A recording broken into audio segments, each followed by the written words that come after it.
ان قریب ہم سب کے سب اپنی قبروں میں ہوں گے اور ہمیں اپنے اس دنیا میں کیے گئے عمل کا جواب دینا ہوگا۔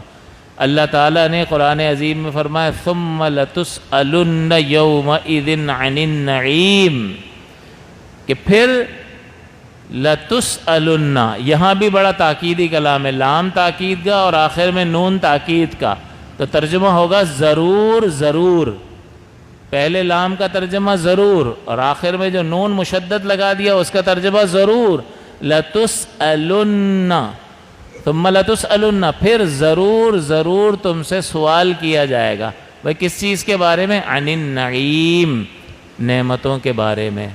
تو بتائیے دیگر نعمتوں کے بارے میں سوال ہوگا تو اللہ نے جو یہ اپنا حبیب مکرم اور یہ کتاب ہدایت اور حضور کی سیرت جو ہمیں عطا کی ہے اس کے بارے میں کوئی سوال نہیں ہوگا۔ اللہ تعالیٰ اتنا تاکیدی کلام فرما رہا ہے ثم لتسألن یومئذ عن النعیم، اور اللہ تعالیٰ نے مزید قرآن عظیم میں فرمایا کہ ہم رسولوں سے بھی پوچھیں گے کہ تم نے ہمارا پیغام پہنچایا تھا یا نہیں پہنچایا، اور ہم ان سے بھی پوچھ لیں گے کہ جن کی طرف رسولوں کو بھیجا گیا تھا۔ تو اس کا مطلب مسئولیت تو ہے، لیکن ہم چانس لینے والے لوگ ہیں۔ بتائیے یہ چانس لینے کا موقع ہے، لیکن ہم کون سا رسک لے رہے ہیں؟ وہ دیکھا جائے گا جی آخرت میں۔ اللہ تعالیٰ قرآن عظیم میں فرما رہا ہے اس کو پڑھو تو صحیح، اس کو سمجھنے کی کوشش تو کرو۔ اگر یہ سامنے تعلیمات ہوں تو انسان چوکنا ہوتا ہے کہ اللہ تعالیٰ جگہ جگہ پر یہ کیا ارشادات فرما رہا ہے، اس کا مطلب مسئولیت ہے اور ہمیں اس کا جواب دینا پڑے گا کہ اتنا اہتمام، اتنی تکلیفوں کا اٹھانا۔ نبی کریم صلی اللہ علیہ وسلم فرماتے جتنا میں اللہ کی راہ میں ستایا گیا ہوں کوئی نبی نہیں ستایا گیا۔ تو یہ ساری تکلیفیں کس لیے تھیں؟ آپ تو ہدایت پر تھے نا، آپ تو ہدایت تقسیم فرمانے کے لیے تشریف لائے تھے۔ اور بنی اسرائیل کے انبیاء کے بارے میں کیا فرمایا؟ یہودیوں کے بارے میں کہ یقتلون النبیین بغیر الحق، کہ یہ نبیوں کو ناحق قتل کرتے ہیں۔ اس کا مطلب اللہ کے نبیوں کو اس دعوت اور تبلیغ پر اس دنیا سے بھی رخصت ہونا پڑا ہے، قتل بھی کیا گیا ہے۔ اتنی تکلیفیں کس لیے ہے؟ وہ تو زبردست کمال معرفت خداوندی رکھنے والے لوگ تھے، ان کو تو کوئی ضرورت نہیں تھی۔ ہماری ضرورت تھی کہ وہ ہمارا تعلق خالق کائنات سے جوڑ دیں، ورنہ اس مخلوق کا اگر یہ ذریعہ نبوت قائم درمیان میں نہ کیا جائے تو یہ خدا تک پہنچنے کی کوشش جو کرے گی اس میں ٹھوکر کھائے گی۔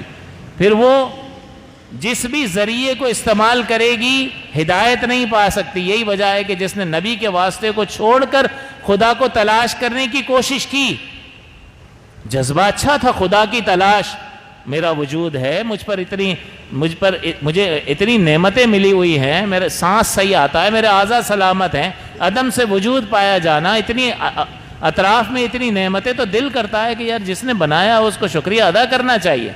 چلو خدا کو تلاش کرتے ہیں، جذبہ بہت اچھا ہے، لیکن نبی کا واسطہ درمیان سے ہٹ گیا اور اس نے اپنے طور پر خدا کو تلاش کرنے کی کوشش کی۔ تو کسی نے آگ کی پوجا کی، کسی نے سورج کی پوجا کی، کسی نے چاند کی پوجا کی، اور کسی نے بتوں کو اپنا معبود تسلیم کر لیا۔ اس کا مطلب کیا ہوا کہ اچھے جذبے کے باوجود نبی کا واسطہ درمیان سے نکل گیا تو وہ ہدایت نہ پا سکا بلکہ مزید تباہی میں مبتلا ہو گیا۔ تو ہمیں تو ضرورت تھی، ان کو تو ضرورت نہیں تھی، لیکن اس کے باوجود اتنی تکلیفیں وہ اٹھا رہا ہے جس کو ضرورت نہیں ہے، اور جس کو ضرورت تھی وہ چانس لے رہا ہے، وہ قدر ہی نہیں کر رہا ہے۔ اور بارہا میں جمعے کے بیانات میں تو کہتا رہتا ہوں کہ 10,000 کا مال کسی کو ادھار نہیں دیتا انجان آدمی کو، یہاں لینا چانس۔ تو جواب کیا آتا ہے؟ بھاگ گیا تو حالات کیسے چل رہے ہیں؟ کسی پہ بھروسہ کرنے جیسا ہے؟ واہ بھائی پپو، یہاں پہ 10,000 کے لیے اتنا ہوشیار ہے یہ، اور آخرت کے معاملے میں جی دیکھا جائے گا تو یہ حماقت نہیں ہے تو اور کیا ہے؟